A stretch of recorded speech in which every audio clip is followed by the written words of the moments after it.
Correction du devoir de seconde du jeudi 31 mars 2016. Alors, première question. On dissout 2,5 g de sulfate de cuivre dans 50 ml d'eau distillée. On obtient une solution qui conduit le courant électrique. Dans un premier temps, je vais vous demander quel est le solvant de cette solution. Le solvant, c'est l'espèce qui est majoritaire, c'est donc l'eau distillée. Quelle information sur le contenu apporte la conductivité de cette solution? Eh bien, la solution est donc conductrice. Ceci signifie qu'elle contient des ions. Ensuite, je vous demandais de donner la relation exprimant la concentration massique. La concentration massique d'un soluté est égale à la masse du soluté exprimée en grammes divisé par le volume de la solution exprimé en litres. La concentration massique est en grammes par litre. Ensuite, je vous demandais de calculer cette concentration massique. Donc on reprend l'expression précédente et on passe à l'application numérique. On a 2,5 grammes, on a 50 ml de solution, c'est-à-dire 5×10-2 litres, ce qui nous donne 50 grammes par litre de concentration massique pour cette solution de sulfate de cuivre. Ensuite, on passait à la concentration molaire. Donc là, je vous demandais l'expression de la concentration molaire. La concentration molaire est égale à la quantité de matière de soluté que divise le volume de la solution. La quantité de matière est en mol, le volume de la solution en litres, et donc la concentration molaire en mol par litre. Ensuite, vous deviez calculer la quantité de matière de diode contenue dans 200 ml de solution. Donc on reprend là encore l'expression précédente, mais cette fois-ci on calcule la quantité de matière comme étant égale à la concentration molaire de cette solution que multiplie le volume de la solution. Si on passe à l'application numérique, on trouvait que la quantité de matière de diode présente dans 200 ml de solution est de 1,3 10-2 mol. Il nous fallait donc maintenant nommer la verrie qui vous était demandée. Donc ici, nous avons une pipette, mais elle est graduée et non pas jaugée. On voit bien les graduations qui sont dessus. Ceci étant une coupelle de pesée. Je vous demandais aussi de dessiner une fiole jaugée. Donc là, il fallait faire attention au fait que la fiole ait bien une forme qui corresponde à la réalité et m'indiquer la chose importante, c'est-à-dire le trait de jauge.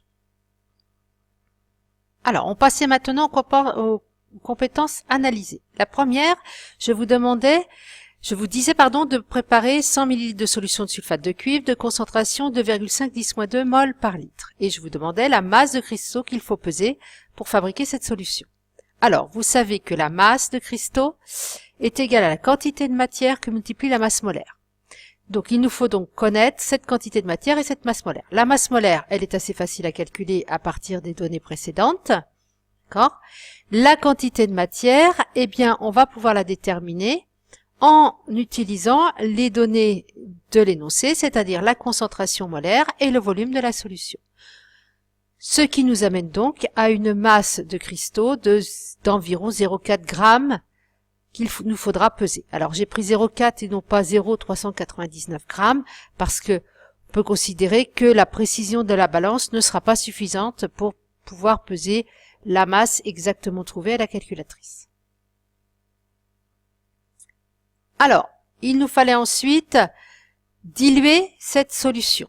Donc on vous demandait de préparer 50 ml d'une nouvelle solution de concentration 10-2 mol par litre de concentration plus faible. Et je vous demandais quel volume est-ce qu'on devait prélever. Donc, la condition importante, c'est de savoir que dans une dilution, il y a conservation de la quantité de matière. On peut donc écrire que la quantité de matière prélevée dans la solution mère est égale à la quantité de matière présente dans la solution fille.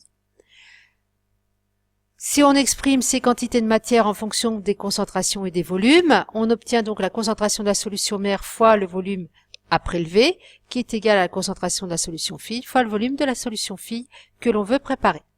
Ce qui nous donne, au final, lorsqu'on passe à l'application numérique, un volume de solution mère de 20 ml. Alors, en ce qui concerne les protocoles de préparation de solutions, pour le protocole de la dissolution, eh bien, vous allez voir dans le cours ou bien dans le livre, page 331, En ce qui concerne le protocole de la dilution, même chose, le cours ou le livre, page 330. Enfin, nous avions une dernière compétence qui vous était demandée, c'est de proposer une démarche pour vérifier la concentration d'une solution, mais cette fois-ci colorée. Alors, pour vérifier la concentration d'une solution colorée, il va falloir faire ce qu'on appelle une échelle de teinte, c'est-à-dire fabriquer plusieurs solutions de concentration différentes. Alors, ces concentrations doivent être assez proches. Et puis, nous allons répartir ces solutions dans différents tubes.